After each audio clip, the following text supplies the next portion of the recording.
આજે આપણે સમજીશું અર્ધનારી નટેશ્વર.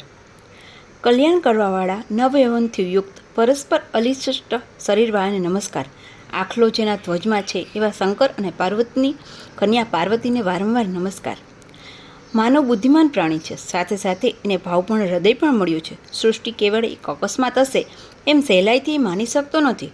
સૃષ્ટિની પાછળ ચોક્કસ કોઈ શક્તિ કામ કરે છે એવું સતત એને લાગ્યા કરે છે. એ સૃષ્ટિ ચાલકના સ્વરૂપ તેમજ તેની જોડેના પોતાના સંબંધોનો તે હજારો વર્ષથી વિચાર કરતો આવ્યો છે. શાસ્ત્રોના વાક્યો, મહાપુરુષોના અનુભવો અને સૃષ્ટિના પ્રેરક દ્રશ્યો એની વિચારધારાના સહાયક બન્યા છે. સૃષ્ટિનું સર્જન ચોક્કસ થયું હશે, તેનું પાલન થતું રહેલું છે, અને જેનું સર્જન તેનો વિનાશ નિશ્ચિત છે.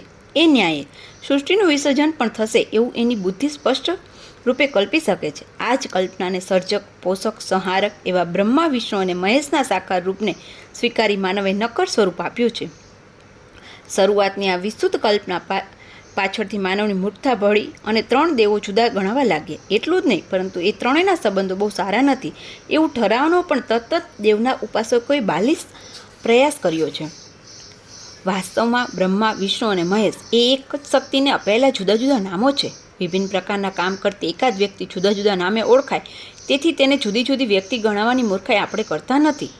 વ્યવહારમાં ન ચાલતી આ બાલિશતા ધર્મમાં સહેજે ઘૂસી ગઈ છે. ખરું જોતા સૃષ્ટિની પાછળ રહેલી શક્તિ એક અને અવિચ્છિન્ન છે, જેના દ્વારા જ્યારે જુદા જુદા કામો થાય છે ત્યારે તેને જુદા જુદા નામો આપવાનો શાસ્ત્રોક્તનો સંકેત છે. એક જ ચિરંતન શક્તિને શાસ્ત્રકારોએ ક્યારેક પુરુષ રૂપે તો ક્યારેક સ્ત્રી રૂપે પણ કલ્પી છે. ખરેખર એ શક્તિ ન તો પુરુષની છે કે ન તો સ્ત્રીની છે.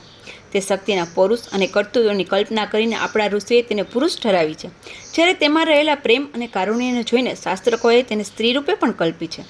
ત્વમેવ માતા ચ પિતા ત્વમેવ, તે પણ મા છે અને પિતા પણ છે, અને બંનેના ગુણોનો સમાવેશ જેમાં થઈ જાય તેવા રૂપની કલ્પના કરીને શાસ્ત્રકોએ ભગવાન શિવજીને અર્ધનારી નટેશ્વરનું રૂપ આપ્યું છે. કાલિદાસે પણ રઘુવંશમાં લખ્યું છે કે જગત પિતરો વંદે પાર્વતી પરમેશ્વરો. અહીંયા પિતરો શબ્દની વ્યાખ્યા કરી છે. તેમાં માતા પણ ગુપ્ત છે. માતા ચ પિતરો.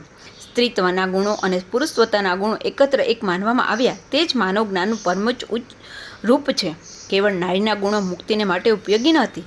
મુક્તિ મેળવવા માટે નર અને નારીના ગુણો ભેગા થવા જોઈએ. દ્વૈત નિર્માણ થતાં જ ભગવાનમાં નર નારી બંનેના ગુણો ભેગા થયા. ઉમા મહેશ્વરમાં પૌરુષ, કર્તૃત્વ, જ્ઞાન અને વિવેક જેવા નરના ગુણો છે, જેની જોડે સ્નેહ, પ્રેમ, વાત્સલ્ય જેવા નારીના ગુણો પણ છે. તેથી એ પૂર્ણ જીવન છે. ભગવાને દ્વિલિંગી પ્રજા ઉત્પન્ન કરવાનું કંઈ કારણ ન હતું. ભગવાન એક લિંગની પ્રજા ઉત્પન્ન કરી શકે. પ્રાણીશાસ્ત્રનો અભ્યાસ કરવાથી ખબર પડશે કે ઘણી પ્રજા એકલિંગી છે, પરંતુ ભગવાનની દ્વિલિંગી પ્રજા વિકસિત થયેલી છે. બાપ પણ જોઈએ અને મા પણ જોઈએ. બાળકને બાપના ગુણો મળવા જોઈએ તેમ બાના ગુણો પણ મળવા જોઈએ, તો તે વિકસિત જીવ કહેવાય. સ્ત્રીએ પુરુષ થવું જોઈએ અને પુરુષે સ્ત્રી થવું જોઈએ. એટલે જ પુરુષમાં સ્ત્રીના અને સ્ત્રીમાં પુરુષના ગુણો આવવા જોઈએ. આમ સાથે મળીને વિકાસ થાય. સ્ત્રીના ગુણો પુરુષ લે અને પુરુષના ગુણો સ્ત્રી લે, આ જ વિકાસ છે. તેથી જ આપણને જન્મ આપવા માટે મા અને બાપ બંનેની જરૂર પડે છે. સ્ત્રી પુરુષ પરણે કે તે પૂર્ણ થયા એમ આપણે કહીએ છીએ. જે વાંઢો હોય અથવા જે સ્ત્રી અપરિણિત હોય તેને આપણે અપૂર્ણ કહીએ છીએ. જો કે માણસ પરણ્યો એટલે પૂર્ણ થયો ન કહેવાય, તે પૂર્ણ થવાના રસ્તે છે એમ કહી શકાય. પુરુષના વિવેક, કર્તૃત્વ, પૌરુષ, નિર્ભયતા, જ્ઞાન આ બધા ગુણો સ્ત્રીમાં આવવા જોઈએ, અને સ્ત્રીના લજ્જા, સ્નેહ, પ્રેમ, દયા, માયા, મમતા ઇત્યાદિ ગુણો પુરુષમાં આવવા જોઈએ. આ બંને ગુણો મળીને ઉત્કૃષ્ટ માનવ તૈયાર થાય. જ્યારે ભગવાને સૃષ્ટિ નિર્માણ કરી ત્યારે ભગવાન પાસે પણ નર અને નારીના ગુણો એકસાથે આવ્યા. એનો અર્થ એ છે કે નરત્વ અને નારીત્વ પરસ્પર ચીટકી બેઠા. તેથી તો અર્ધાંગે પાર્વતી દ્વધો એમ કહેવાય છે. ભગવાને અડધું અંગ પાર્વતીને આપી દીધું. એનું કારણ આ જ છે. દાર્શનિક દ્રષ્ટિએ સ્ત્રી પુરુષના ગુણો એકત્ર થાય તેને જ પાર્વતી પરમેશ્વર કહેવાય. ભગવાન કેવળ કર્તૃત્વવાન નથી કે તે કૃપાળુ છે, દયાળુ છે, માયાળુ છે, વત્સલ છે, સ્નેહાળ પણ છે. તેવી જ રીતે તેમનામાં પૌરુષ, નિર્ભયતા, વિવેક પણ છે. આ બધી મળીને શિવજી છે. તેને જ ઉમા મહેશ્વર કહે છે. પરસ્પરશિષ્ટ વપુંધરાભ્યામ.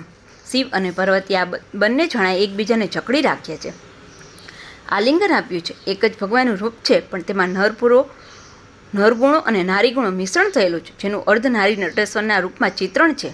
પુરાણો શિવ પાર્વતીનો રતિ સંભવ અનાદિકાળથી અનંતકાળ સુધીના દેખાડે છે. ખરી રીતે જોતા તેનો અર્થ એ છે કે સ્ત્રી પુરુષને ગુણો પરાશિષ્ટ છે. ભગવાનનું પુરુષ કોઈ દિવસ કારુણ છોડીને રહેતું નથી. પૂર્ણ જીવનને માટે પુરુષની સાથે સતત કારુણ્ય હોવું જોઈએ. કર્તૃત્વની સાથે વત્સલા હોવી જોઈએ. જેમ વિવેકની જોડે પ્રેમાળતા હોવી જોઈએ. ભગવાનમાં સ્ત્રી ગુણ અને પુરુષ ગુણ આલિંગન આપીને બેઠા છે. આપણા પુરાણોનું લખાણ સમજવા જેવું છે. વિશ્વમાં રહેલું નર રૂપ શિવ છે અને નારી રૂપ ઉમા છે અને આ બંને જગતના ધારણરૂપ છે. ઉપનિષદમાં આનો સ્પષ્ટ ઉલ્લેખ છે. રુદ્રો નરા ઉમા નારી તસ્મે તસ્મે નમો નમઃ. રુદ્રો બ્રહ્મા ઉમા વાણી તસ્મે તસ્મે નમો નમઃ.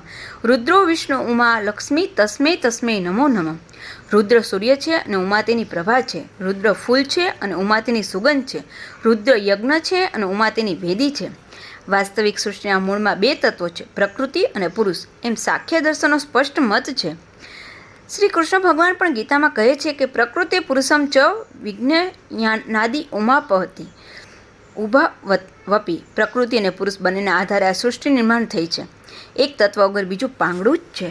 સ્ત્રી પુરુષના ગુણોના અદ્વૈતના પરિણામે પુરુષના અંતકરમાં છે અને સ્ત્રી ભાવનું ઉદાકરણ થાય છે ત્યારે તે કારુણ્ય, પ્રેમાળ, વાત્સલ્ય બને છે, કવિ અને કલાકાર બને છે, સંવેદનાક્ષમ બને છે. આ જ પ્રમાણે સ્ત્રીનું પણ છે. તેમાંનો પુરુષ જાગૃત થતાં તે ધીર અને મક્કમ સાવિત્રી બને છે. તેમાંથી રણચંડી લક્ષ્મીબાઈ પ્રગટ થાય છે. પતિ સાથે ચિત્તામાં બળનારી પદ્મિની સર્જાય છે.